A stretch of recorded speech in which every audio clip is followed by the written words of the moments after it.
품격 있는 아재매 여러분 안녕하십니까? 빨간 아재입니다. 이번 선거 결과를 받아들고 여러 전문가들이 다양한 분석을 내놓고 있습니다. 여러분도 여러분 나름의 분석이 있으실 거예요. 근데 그 분석은 전문가의 영역으로 그냥 두고 저는 비전문가의 한 사람으로서, 그리고 이번 선거에 심지어 투표권조차도 없는 충청도민의 한 사람으로서 그냥 선거를 지켜본 제 느낌, 소감을 좀 말씀드리려고 합니다. 이번 선거가 끝나고 나서 예방주사 맞은 셈 치자, 이런 해석이 나오죠.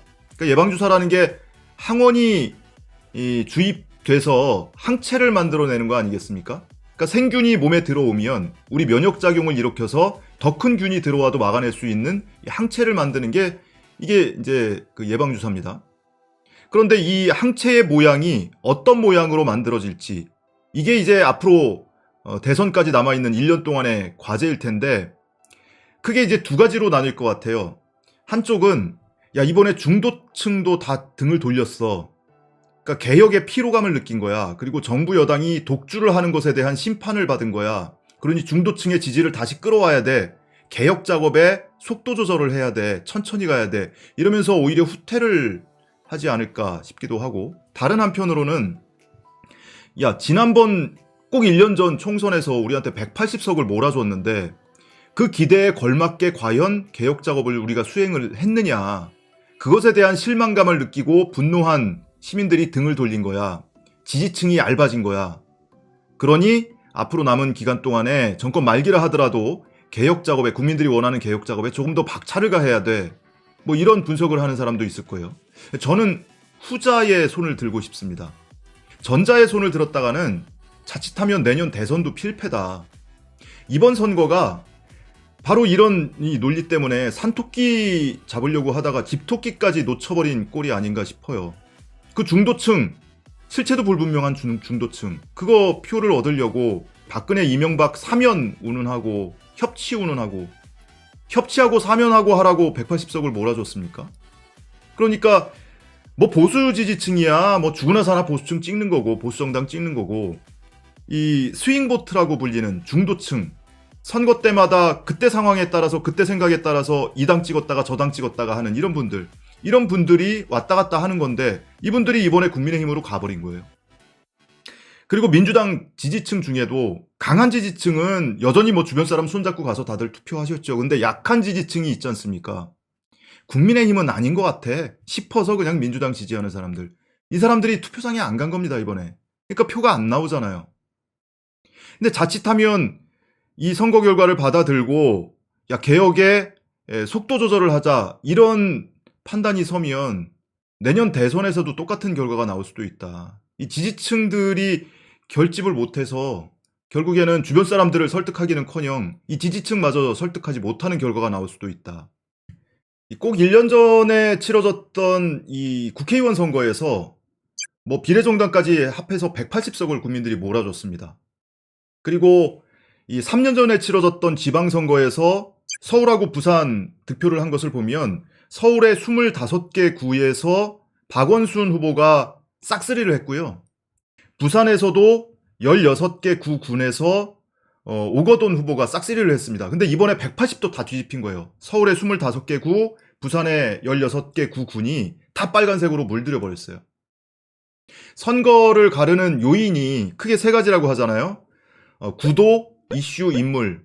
근데 이번 선거는 인물이 사라져 버렸어요. 우리가 오세훈 후보라든지 박형준 후보의 도덕성, 거짓말, 그리고 위법한 것으로 의심되는 사안들 수도 없이 찾아내서 언론에서 또는 유튜브에서 그리고 민주당에서 이슈화 시켰지만 사람들이 꿈쩍도 안 한 겁니다. 결국에는 인물 이슈가 묻히고 구도와 이슈만 남은 거예요. 구도는 정권 말기에 치러지는 선거니까 내년 대선을 빼고 나면은 문재인 대통령 재임 기간에 마지막 치러지는 선거가 이번 선거입니다. 근데 당연히 정권 심판론, 정권 말기에는 나오기 마련이죠. 거기에 이슈는 부동산 이슈가 자리를 잡았는데, 부동산 이슈는 초기에는 충분히 극복 가능한 이슈라고 저는 보거든요. 근데 거기에 선거 직전에 LH 사태가 딱 터진 겁니다. 그 사건 딱 보면서 처음에는 그런 생각 들었어요, 저는.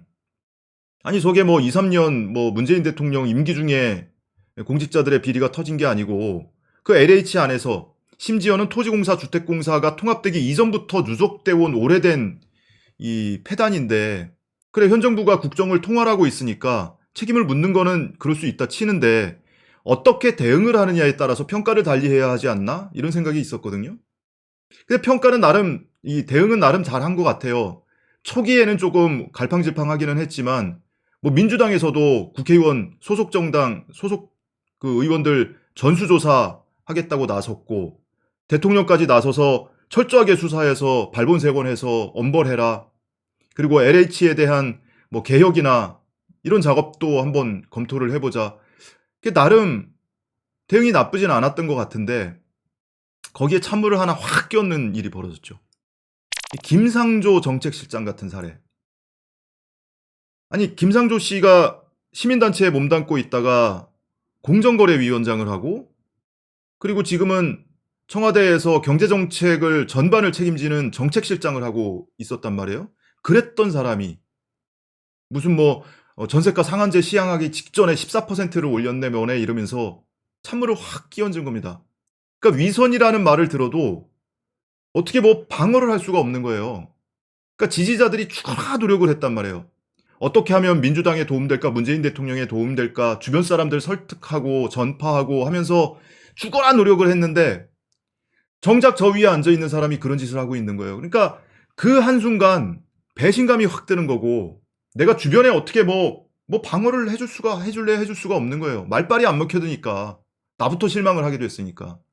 그러니까 전통적인 지지층들은 그대로 남아있지만 투표 동력이 사라지는 거고, 약한 지지층들은 빠져나가는 겁니다. 안 하게 되는 거죠. 그러니까 이런 사례들이 몇 가지 계속 겹쳤어요. 뭐 이낙연 대표가 사면 운운하고 협치 운운하고, 사실은 박영선 후보도 몇 가지 어라 싶은 지점들이 있었죠. 전통적으로 민주당 지지하는 사람이라면 어라 저거 중도층이 중요하다고 하지만 내 생각하고는 좀 다른 이야기를 하네, 이런 지점들이 몇 지점 있었단 말이에요. 그런 것들이 겹치면서 이 약한 고리들이 풀려버렸다. 그래서 이번 선거 결과를 받아들고 아까 말씀드린 것처럼 이 개혁 과제의 속도 조절론이 다시 튀어나오면 내년 대선도 장담할 수 없다. 이거 필패다. 이렇게 가면. 그래서 아마 전당대회하고 원내대표 선거로 하고 하니까 후보자들이 뭔가 캐치프레이즈를 들고 나올 거예요. 근데 누가 지지를 받고 누가 당선되느냐에 따라서 이제 판가름이 될 텐데, 그 중에 어떤 후보자는 조금 중도층을 공략하는 뭐 그런 캐치프레이즈를 걸 수도 있고, 또는 어떤 후보자는 조금 더 과감하게 개혁 정책을 수행해야 한다. 그래야 뭐 레임덕도 막을 수 있다. 그래야 내년 대선도 이길 수 있다. 뭐 이렇게 더 걸고 나오는 사람도 있을 거예요. 그런 경우에 저라면 후자를 택할 것 같습니다. 뭐 딱 부러지고 화끈하게 이렇게 좀 밀어붙일 수 있는 사람들. 실제로 민주당이 지지율이 고공행진을 할 때는 이 전선을 명확하게 해서 과감하게 밀어붙일 때, 그럴 때 지지율이 고공행진을 했습니다. 이것도 아니고 술에 물 탄 듯 물에 술 탄 듯 왔다 갔다 할 때, 요럴 때 이 지지층이 좀 많이 빠져나가요. 어차피 보수층은 우리 표 아닙니다. 그러니까 집토끼부터 우선 지키고, 집토끼끼리 모여가지고 재밌게 놀면 동네 사람들 와서 구경하게 돼 있는 겁니다. 그런 구도를 좀 만들어야 된다. 그래서 뭐 중수청법도 그렇고, 검찰개혁 지금 완성된 게 아니잖아요. 지금 수면 아래로 선거 때문에 가라앉아 있는데 검찰청법 폐지하고 중수청법 신설해서 검찰에 남아있는 6대 중대범죄를 분리해내서 중수청에다가 이 수사권을 준다. 뭐 방법이야 여러 가지가 있을 수 있는데 어쨌든 이 법안을 좀 다듬어서 그와 같은 방향으로 검찰개혁에 마침표를 좀 찍어줬으면 좋겠다 하는 거고요. 그리고 언론개혁에 대해서도 말들이 많죠. 그리고 포털개혁에 대해서도 말들이 많은데 이번 선거가 언론 때문이다. 물론 요인이 분명히 있습니다. 근데 1년 전에 총선할 때는 언론이 이렇지 않았습니까? 1년 전에는 언론이, 포털이 뭐 민주당 편들어주고 또는 최소한 기계적 중립이라도 지켜줬습니까? 거기에서 이 패인을 찾다가는 앞으로도 똑같은 일이 반복될 수밖에 없다. 다만 남은 기간에 언론 개혁을 위한 이런 제도적 법안들, 이런 입법 작업에 좀 박차를 가해야 된다. 그래서 국민들이 그래도 민주당 정신 차렸네. 이번에 한번 세게 예방주사 맞고 세게 혼나니까 이제 정신 차려서 뭐 일 좀 하네. 이런 이야기를 좀 들어야 되지 않겠습니까? 김태년 원내대표가 오늘 이 공직자 투기 근절, 그리고 부동산 적폐 청산, 그리고 공직자 이해충돌 방지법, 그리고 거래분석원 설치 조속히 하겠다 이렇게 발표를 했고요. 그리고 더 나아가서 지금 국민권익위원회에 민주당 소속 의원들의 투기 여부에 대한 전수조사 의뢰를 해놓고 있지 않습니까? 그 전수조사 결과 문제가 있다고 판단이 되는 의원들한테는 법적인 그리고 정치적인 책임을 반드시 묻겠다. 이 약속 꼭 지키겠다 이렇게 발표를 했습니다.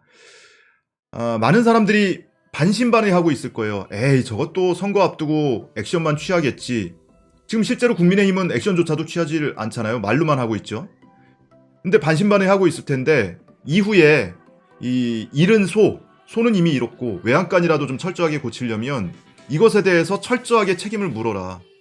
잠깐 아프지만 소속 의원들에 대해서 징계를 하거나 정치적으로 또는 법적으로 책임을 묻는 것에 대해서 잠깐은 아프지만 결국에 이런 것이 쌓여야 국민들이 지지를 한다. 더더군다나 이 대통령 선거라는 큰 선거에서는 국민들이 다 이것저것 사정을 감안해서 판단을 합니다.